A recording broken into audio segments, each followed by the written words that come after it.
नमो भगवते वासुदेवाय। ओम नमो भगवते वासुदेवाय। ओम नमो भगवते वासुदेवाय। ओम अज्ञानतिमिरान्धस्य ज्ञानाञ्जनशलाकया चक्षुरुन्मिलितं येन तस्मै श्रीगुरवे नमः। चैतन्यमनोभीष्टं रामह्यं ददातु। वन्देऽहं श्रीगुरो श्रीयुतपदकमलं श्रीरूपं साग्रजातं सागररघुनाथं सावधूतं परितं चैतन्यदेवं राधा कृष्ण बलराम ललिता श्री हे कृष्ण करुणा सिंधु राधा कांचन कांचन गौरांगी राधे वृंदावन शिवानुसुते देवी प्रणमामि। पंचाकल्पतरुभ्यः कृपा पावनेभ्यो वैष्णवेभ्यो श्री चैतन्य प्रभु नित्य द्वैत गदाधर शिवासादि हरे कृष्ण कृष्ण कृष्ण हरे राम राम राम। ओके, तीसरे अध्याय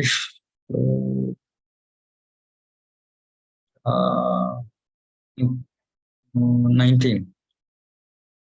तस्मादसक्त सततं कार्यं कर्म समाचरा असक्तो याचरन् कर्म परमाप्नोति पुरुषः। तो पिछले क्लास में हमने सुना कि जो आत्म साक्षात्कार अंत तक पहुंच गया है उसके लिए कुछ कर्म नहीं है, उसको कुछ कर्म करने का जरूरत नहीं है। लेकिन वो व्यक्ति जो है वो सिर्फ वो कर्म ना करने के लिए भी वो आसक्त नहीं रहता है और कर्म करने के लिए भी नहीं आसक्त नहीं रहता है, वो ऐसे परिस्थिति में रहता है। और लेकिन अभी कृष्ण यहाँ बता रहा है कि जो कर्म फल में आसक्त हुए बिना मनुष्य को अपना कर्तव्य समझकर निरंतर कर्म करते रहना चाहिए, क्योंकि अनासक्त होकर कर्म करने से उसे परब्रह्म की प्राप्ति होती है। कर्म फल में आसक्त हुए बिना, तो इसको तो बार बार दोहराया जाता है यहाँ इस तीसरे अध्याय में कि कर्म को कैसे करना है कि अनासक्त होके, आसक्ति नहीं होनी चाहिए हमें, कर्म के फल के प्रति आसक्ति नहीं होनी। लेकिन जब हम इसके बारे में बताते हैं तो लोग बोलते हैं कि अनासक्त होके कैसे काम करें, हमको इंस्पिरेशन ही नहीं मिलेगा काम करने के लिए। काम कर ही रहे क्योंकि हमको उससे कुछ पाना है हमें। लेकिन यहाँ कृष्ण बता रहे कि जो ऐसे कुछ इच्छा रखे कि मुझे कुछ हासिल करनी है, मुझे कुछ पाना है, ऐसे जो सोच के काम करता है, आसक्त होके जो काम करता है, वो कर्म बंधन में फंस जाता है। कर्मफल के बंध से बंधित हो जाता है वो। और जो व्यक्ति जो अनासक्त होके काम करता है, सिर्फ कर्तव्य समझकर, क्यों करना है मुझे ये, क्योंकि वो मेरा कर्तव्य है, उससे क्या मिलेगा मुझे, वो प्रश्न ठीक नहीं है, उसका आवश्यकता नहीं है। क्यों करना है, क्योंकि ये मेरा कर्तव्य है। और पिछले वो जो वैदिक समाज था, तो वैदिक समाज में लोगों को सिर्फ कर्तव्य के बारे में उनको पढ़ा था, उनको कुछ पाने का कुछ उनके मन में नहीं था। उनके मन में सिर्फ ये था कि ये मेरा कर्म है, ये मेरा कर्तव्य है, मुझे करना है, उससे खुशी मिलेगी, दुख मिलेगा, वो कुछ उसके बारे में सोचते नहीं थे। आजकल के कलयुग के लोगों जैसे कलयुग के लोगों के लिए सिर्फ वो कुछ अच्छा कुछ पाएंगे तभी वो काम करेंगे। लेकिन पहले ऐसे नहीं था। तो कर्तव्य के ऊपर बहुत इंपॉर्टेंस दिया जाता था। कर्तव्य, ये हमारा कर्तव्य है, हमें करना है। तो कर्तव्य करना हमारा कर्म है, कर्तव्य करना हमारा कर्तव्य, कर्म करना हमारा कर्तव्य है। लेकिन वो वर्णाश्रम के प्रकार होना चाहिए। वर्णाश्रम, हमारा वर्ण क्या है, आश्रम क्या है, उसके प्रकार। और जो ऐसे अगर कोई ब्राह्मण का पुत्र है और ब्राह्मण का स्वभाव है, तो वो ब्राह्मण का जीवन बिताता है, वो कुछ सॉफ्टवेयर सीखे कहीं काम करने के बारे में सोचता नहीं था, क्योंकि वो काम करना वो तो शूद्र का स्वभाव है, शूद्र का वृत्ति है। तो लोग ऐसे वर्ण को बदलते नहीं थे पहले। ऐसे ही वो जो है घर में जो भी है वृत्ति उसको ही वो आगे बढ़ाते थे। तो उनको पता था यही मेरा कर्तव्य है। जो बार्बर था वो बार्बर का काम ही करता है उसका बेटा। लेकिन आजकल हम ऐसे बोलेंगे तो वो लोग बोलते नहीं नहीं, ये तो नाइंसाफी है। उसको उसके पास कैपेबिलिटी होगा, वो सॉफ्टवेयर इंजीनियर बन सकता है, बिजनेसमैन बन सकता है। लेकिन वर्णाश्रम में है कि गुण कर्म विभाग, अगर किसी व्यक्ति में ऐसे गुण हैं तो ठीक है। लेकिन सामान्य रीति से रूप से वो लोग ऐसे ही परंपरागत वो आगे बढ़ाते थे उनका वृत्ति उनका। तो कर्तव्य के ऊपर बहुत इम्पोर्टेंस दिया जाता था। आजकल हम कर्तव्य के बारे में इतना सोचते नहीं। अगर एक एग्जांपल देना है तो घर में जो बड़े हैं उनको उनका देखभाल किसको करना है? घर में जो बच्चों में सबसे बड़ा पुत्र है उसको करना है। लेकिन आजकल क्या करते हैं? ऐसे तो नहीं होता है। हमारे घर में ही नहीं हो रहा है। मेरा भैया है वो कहीं और है, और मेरे माँ बाप पिताजी दोनों मेरे साथ ही थे। तो लोग ऐसे धर्म के बारे में सोचते नहीं कि मेरा कर्तव्य है ये, इसीलिए मुझे यहाँ रहना है, भारत में ही रहना है, माता पिता का देखभाल करना है। तो कर्तव्य के ऊपर इतना इम्पोर्टेंस नहीं है आजकल। लेकिन कर्म भी वर्णाश्रम के प्रकार कर्तव्य दृष्टि से क्यों काम कर्म करना है, ये मेरा कर्तव्य है। इससे ज्यादा पैसा नहीं मिल रहा है ठीक है, लेकिन ये वर्ण मेरा वर्ण है, मेरा आश्रम है, इससे जो भी मिलता है मैं उससे संतुष्ट हूँ। ये वैदिक समाज है। तो यहाँ कृष्ण बता रहे हैं असक्त होके सिर्फ कर्तव्य समझकर काम करो। और कब तक काम करना है? गृहस्थाश्रम 50 साल के बाद गृहस्थ आश्रम खत्म होनी चाहिए और व्यक्ति वानप्रस्थ आश्रम में प्रवेश करना चाहिए उसे। और वानप्रस्थ में गृहस्थ आश्रम का कर्तव्य काम नहीं रहते तो वो फिर 12 घंटा भक्ति करने का अवसर मिल जाता है। तो ये है इस वर्णाश्रम का जो उद्देश्य है। विष्णु आराध्य थे, विष्णु का आराधना करना ही इसका उद्देश्य है। तो जब तब गृहस्थ आश्रम में रहने जो रहता है वो तब तक उसका जो भी काम है कर्तव्य समझकर करना है, लेकिन फल के आसक्ति के बिना फल के पीछे नहीं पड़ना है। बट फल मिल गया ठीक है, उसको भगवान की सेवा में लगाओ।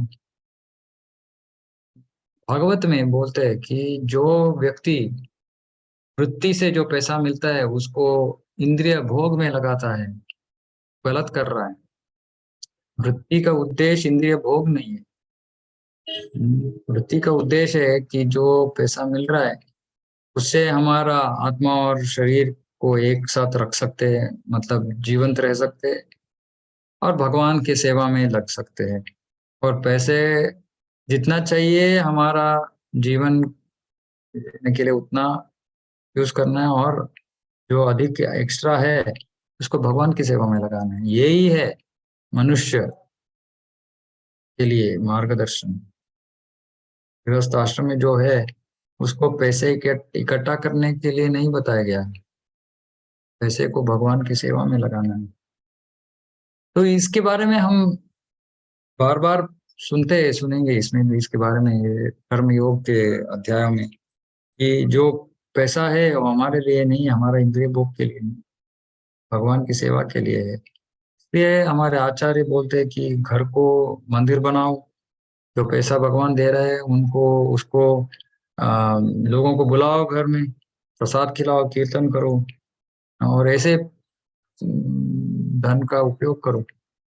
न कि जाके पिक्चर देखो, शॉपिंग, इधर उधर दूसरे देश घूमो, ऐसे नहीं। तो ये भोग का जीवन है। तो अनासक्त होके जो भी मिलता है भगवान का इच्छा है। जैसे फलवेच श्रीधर, एक भक्त थे चैतन्य महाप्रभु के समय में। वो तो ऐसे ये बनाना का जो प्रोडक्ट्स थे, बनाना का स्टेम मिलता है, फिर वो दोना, वो सब बना के वो भेजते थे, और जो भी पैसा मिलता था 50% गंगा देवी की आराधना में लगाते थे।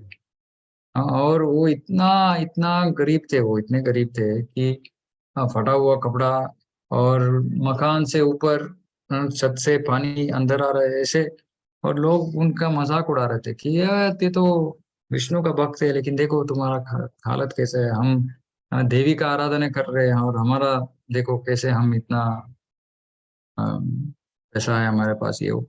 और चैतन्य महाप्रभु इतना उसको पसंद करते थे,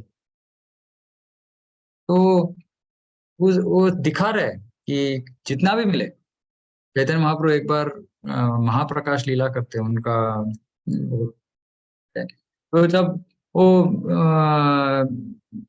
कलवेच श्रीधर को बुला के बोलते कि कुछ वर मांगो तुम, फिर कलवेच श्रीधर बोलते नहीं, मुझे कुछ नहीं चाहिए महाप्रभु, मुझे सिर्फ आपकी भक्ति चाहिए बस।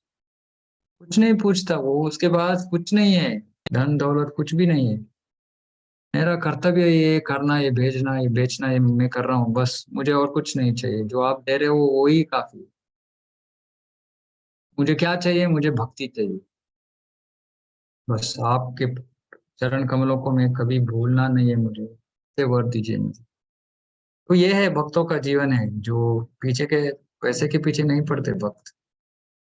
भौतिकवादी है वो तो पैसे के पीछे पड़ते हैं, लेकिन जो भक्त बन रहे हैं, जो हरे कृष्ण महामंत्र जप कर रहे हैं, जो ऐसे भक्तों की जैसे वैष्णव की तरह जीवन बिताने की कोशिश कर रहे हैं, वो पैसे के पीछे, पॉलिटिक्स के पीछे, अम, ये सब नहीं पड़ना है। नहीं तो हम भगवान के पास नहीं जा सकते, भगवान की प्रिय नहीं हो सकते हम। 12वें अध्याय में भगवान बोलते हैं कि कैसे भगवान की प्रिय हो सकते हैं, कैसे व्यक्ति क्या करना चाहिए उसे। और ये सब जो गुण लक्षण है ये नहीं, नॉट अप्रूव्ड। पैसे के पीछे पड़ना, स्थान मान, ऐसे पॉलिटिक्स, या इधर उधर कुछ सोशल कॉज के लिए जाना, ये सब सामाजिक कुछ, ये सब नहीं, भक्तों के लिए नहीं है। भक्तों के लिए सिर्फ एक ही है काम, भगवान की भक्ति। लोग बोलते हैं नहीं नहीं, भगवान की भक्ति करने से समाज कैसे उद्धार होगा? भक्ति करने से दूसरे लोगों को भक्ति करवाओ, इतना हमारे पास शक्ति है, प्रभाव किसी ऊपर, दूसरे व्यक्ति के ऊपर प्रभाव डाल सकते हैं, तो दूसरे लोगों को भक्ति में लेके आओ। वही हमारा सबसे बड़ा समाज सेवा है। और कुछ करने का सिर्फ समय व्यर्थता है, समय ऐसे वेस्ट कर लेंगे। लेकिन ये किसके लिए? ये जो इस जीवन में भगवत भक्ति, भगवत प्राप्ति चाहता है, वो इस उन उसके लिए। जिसको नहीं चाहिए वो कुछ भी कर सकते हैं, पॉलिटिक्स कर सकते हैं, पैसे कमा सकते हैं, इसमें डूब सकते हैं, उसमें डूब, कुछ भी कर सकते हैं। इसको कर्म मिश्र भक्ति बोलते हैं। तो एक जन्म में वैसा भक्त भगवान प्राप्ति नहीं हो सकता उसको, फिर से आना पड़ेगा उसको, शुद्ध बनना पड़ेगा, फिर भगवत प्राप्ति। तो हमको एक और जन्म या कितने जन्म ऐसे ही वेस्ट करना है, तो हम ऐसे कर्म मिश्र भक्ति कर सकते हैं। लेकिन जो गंभीर रीति से नहीं नहीं, मुझे इसी जन्म में मुझे भगवान भगवत प्राप्ति चाहिए, ऐसे जो सोच रहा है, वो तो सिर्फ समय कहाँ बिताना है भक्ति। और जो पैसे कमा रहा है वो घर चलाने के लिए, बस उतना ही। इसीलिए वर्णाश्रम में जो पुरुष है वो काम करते थे, तो स्त्री है घर का देखभाल, संस्कृति, भक्ति, ये सब के ऊपर का फोकस था। और अ, सब दोनों पति पत्नी का उद्देश्य एक ही था कि जल्दी खत्म करो कर्तव्य और बहुत भक्ति में रहो। वही जीवन का ध्येय है, नहीं तो ऐसे ही जीवन व्यर्थ हो जाएगा। तो कृष्ण यह बता रहे हैं, अनासक्त होकर काम करो, हाँ, क्योंकि तब तुम परब्रह्म की प्राप्ति हो जाएगी। तो परब्रह्म परम भगवान को पाने के लिए जब हम गृहस्थ आश्रम में हैं, तब तक हमें बिना आसक्ति के काम करना पड़ेगा, और जो फल मिल रहा है भगवान की सेवा में लगाना पड़ेगा। अगर ऐसे करेंगे फिर परब्रह्म भगवान का प्राप्ति हो सकती, नहीं तो जैसे मैंने कहा कर्म मिश्र भक्ति है, फिर से आएंगे, फिर से आना पड़ेगा। कि मुझे थोड़ा आज जल्दी खत्म करना है, एक भक्त को रेलवे स्टेशन छोड़ना है, तो एक और श्लोक खत्म आज। कर्मणैव हि संसिद्धिम् आस्थिता जनकादयः लोकसंग्रमेवापि संपश्यन् कर्तुमर्हसि। जनक जैसे राजाओं ने केवल नियत कर्मों को करने से ही सिद्धि प्राप्त की, अतः सामान्य जनों को शिक्षित करने की दृष्टि से तुम्हें कर्म करना चाहिए। तो यहाँ कृष्ण ये बता रहे अर्जुन को कि तू तो क्षत्रिय है, गृहस्थ है, क्षत्रिय है, और क्षत्रिय का कर्म है युद्ध करना धर्म के लिए। और तू कर्म को छोड़ के अगर तू त्यागी बन रहा है तो ये तो बुरा उदाहरण हो जाएगा। हाँ, लोग इसको पालन करके फिर ये संपूर्ण पूरा समाज नाश हो जाएगा। तो बाकी लोगों को दिखाने के लिए हाँ, शिक्षित करने की दृष्टि से तुम्हें कर्म करना चाहिए, वो भी कर्तव्य है हमारा। लेकिन यह यहाँ पिछले श्लोक में बताया गया जो आत्म साक्षात्कार के स्तर पर है उसके लिए कुछ कर्म नहीं है, और अर्जुन तो आत्म साक्षात्कार पा लिया था उसने, अंत तक पहुंच गया था वो। हाँ, लेकिन बाह्य रूप से भगवान उनको उसको उस स्तर से नीचे लेके आ गए, आत्म साक्षात्कार के स्तर से बद्ध जीवी के स्तर पर, हमारे स्तर पर लेके आ गए। क्योंकि भगवत गीता नहीं हुआ बोलने के लिए, ऐसे परिस्थिति चाहिए तो उनको नीचे लेके आते हैं और बोल रहे हैं कि आगे तुम अभी बद्ध स्थिति में हो तो इसलिए तुम कर्म करो, और दिखाओ सब लोग को कि कैसे कर्म करना है। और इनका एक और उद्देश्य था भगवान का कि कर्म कैसे करना है, किस तरह का कर्म करना है, भगवान के लिए, कृष्ण के लिए कर्म करना है, वो भी सिखाओ तुम लोगों को कि अपने लिए कर्म नहीं करना है। हाँ, भगवान जो चाहते हैं वैसे कर्म करना है, भी दिखाओ। और जनक, हाँ, ये वर्णाश्रम भगवान का व्यवस्था है, भगवान ने ही रचा है। हाँ, चातुर्वर्ण्यम मया सृष्टम गुण कर्म विभागशः, भगवान बोल रहे हैं कि ये चातुर्वर्ण्यम जो है मया सृष्टम, मैंने सृष्टि की उसको, भगवान का व्यवस्था है। तो जो वर्णाश्रम में जीता है, जैसे जनक जनक महाराज वर्णाश्रम का पालन की, क्यों, और उससे ही सिद्धि प्राप्त हो गई उनको। और उसका कारण क्या था, दूसरे लोगों को सिखाना। तो यहाँ अगले श्लोक में बता रहे यद्यताचरति श्रेष्ठ तत्तदेवेतरो जनः सयत् प्रमाणम कुरुते लोकस्तदनुवर्तते। महापुरुष जो जो आचरण करता है सामान्य व्यक्ति उसी का अनुसरण करते हैं, वह अपने अनुसरणीय कार्यों से जो आदर्श प्रस्तुत करता है संपूर्ण विश्व उसका अनुसरण करता है। तो हमें भी ऐसे महापुरुष बनना है हमें, कि लोग हमें देखेंगे और बोलेंगे हाँ ये तो गृहस्थ में है और इतना कर्तव्य है, हाँ फिर भी भक्ति कर रहे, इतना समय दे रहे भगवान के लिए, हाँ ये तो बहुत अच्छा है, हम भी इसको करना चाहते हैं। क्योंकि ये हम ऐसे श्रेष्ठ, हमें श्रेष्ठ बनना है। जैसे हम सब हमारे हमारे रीति में हम श्रेष्ठ हैं। कोई एक रीति से श्रेष्ठ होगा, कुछ और किसी और के पास कुछ और गुण हो सकता है उसके कारण वो श्रेष्ठ है। हम सब एक एक तरह हम श्रेष्ठ हुए, लेकिन वो श्रेष्ठता कब परिपूर्ण होती है, तब वो भगवान की भक्ति में हम अपने आप को लगाते हैं। तो फिर बोलते हैं लोग कि हाँ ये तो अपने काम में भी इतना श्रेष्ठ है और साथ साथ में भक्ति भी इतना अच्छा कर रहा है। तो ऐसे उदाहरण बनना है हमें, और लोगों को दिखाना है कि जीवन का परिपूर्णता है भगवान की भक्ति, उसके साथ साथ हमें हमारा कर्तव्यों को भी निभाना है और साथ साथ में भक्ति भी करना है। लेकिन हमको आदर्श भक्त बनना है तो हमें जो आचार्य ने हमें मार्गदर्शन दिए है उसको पालन करना है। अगर हम अपने मर्जी की तरह जी रहे, जैसे जी रहे, जैसे चाहे वैसे जी रहे,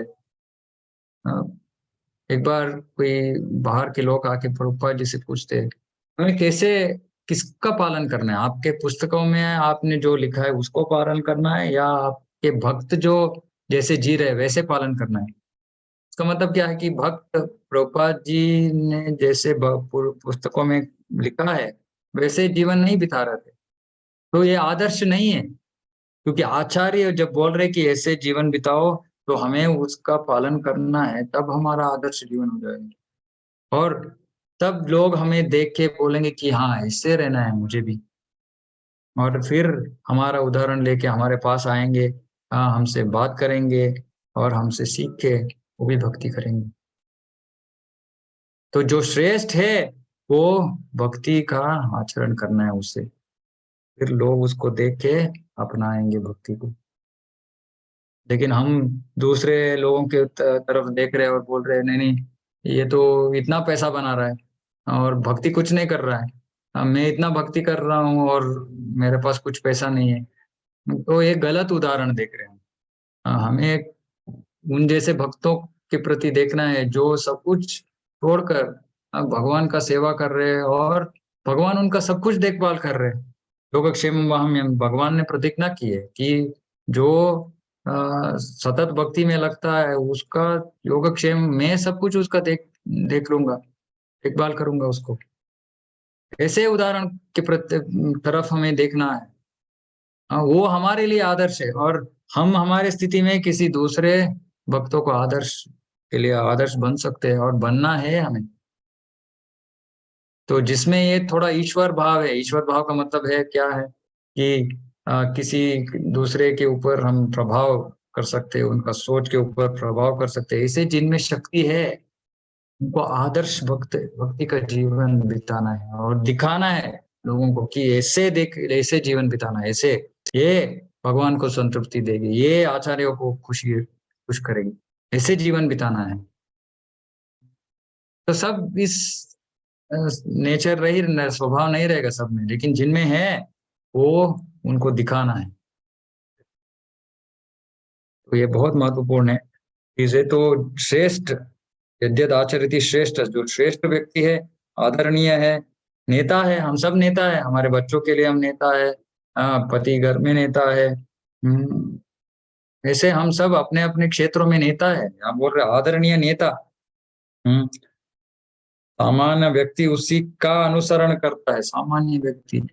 जो श्रेष्ठ है, सामान्य व्यक्ति उसका अनुसरण। तो हमको ऐसे श्रेष्ठ बनना है, ऐसे महापुरुष बनना है, ऐसे उदाहरण बनना है, और तब भगवान को बहुत प्रिय हो जाएँगे हम। यद्यदाचरति। तो अभी अगले श्लोक से कृष्ण अपने बारे में बताते हैं कि मैं कैसे मेरा कर्तव्य कर रहा हूँ, अर्जुन तू क्यों नहीं कर रहा है? मैं मेरे मुझे तो कुछ मेरे लिए कुछ कर्तव्य ही नहीं है, फिर भी मैं मेरा कर्म कर रहा हूँ, क्यों नहीं कर रहा है? तो ऐसे एक तर्क देंगे भगवान, तो वो हम गुरुवार को करेंगे। थोड़ा मैं जल्दी खत्म कर रहा हूँ, वक्त है उनका ट्रेन है, मुझे अभी ठीक है, किसी का कुछ प्रश्न है, कुछ बोलना चाहते हैं तो सकते हैं, नहीं तो यहीं खत्म। किसी का कुछ प्रश्न है? ये सब न मैं जो बता रहा हूँ आप इन्हीं श्लोकों के बारे में कहीं और से आप सुन रहे हैं तो ऐसे आपको संदेश थोड़ा अलग आएगा आपको। क्योंकि मेरा जो उद्देश्य है वो है शुद्ध भक्ति। क्योंकि प्रभुपाद जी इस्कॉन को इसी कारण स्थापित किया उन्होंने, शुद्ध भक्ति करने के लिए, मिश्र भक्ति के लिए नहीं। मिश्र का भक्ति का मतलब है कि मुझे पैसा भी बनाना है और मुझे भक्त भी बनना है। ये मिश्र भक्ति है। हुँ। तो मेरा जो संदेश रहता है वो वर्णाश्रम, क्योंकि यही प्रभुपाद जी का संदेश था कि लोग ऐसे वर्णाश्रम का पालन करेंगे, फिर कर्तव्य करेंगे, फिर कर्तव्य खत्म करेंगे, फिर पूर्ण रीति से भगवान की सेवा में लगेंगे। तो यही है उनका संदेश और इसलिए मैं मेरे प्रवचनों में आप ऐसे सुनेंगे। बाकी प्रवचन आप सुनेंगे तो थोड़ा अलग रह सकता है वो। पता नहीं कि कैसे उनका फ़ोकस क्या रहता है। लेकिन यही है ऐसे अगर हम इन श्लोकों का पालन करेंगे गृहस्थ होके, तो हम पूर्णतः हासिल। थोड़ा मुश्किल दिख सकता है प्रारंभ में, लेकिन मुश्किल नहीं है जब हम इसको बार बार सुनेंगे ना, इसलिए मैं इसी विषय को बार बार दोहरा रहा हूँ। बार बार सुनेंगे तो हम स्वीकार कर लेंगे। एक बार हम स्वीकार कर लेंगे, फिर करना इतना मुश्किल नहीं, लेकिन स्वीकार करने तक थोड़ा मुश्किल रहता है। तो किसी का कुछ है, कुछ प्रश्न नहीं तो?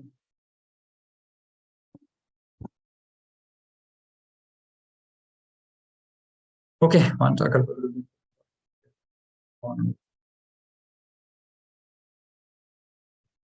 हरे कृष्ण। हरे कृष्ण प्रभु जी, दंडवत प्रणाम। हरे कृष्ण प्रभु जी, दंडवत प्रणाम प्रभु जी। कृष्ण। ओके। हरे कृष्ण प्रभु, दंडवत प्रणाम। हरे कृष्ण प्रभु जी, दंडवत प्रणाम। हरे कृष्ण।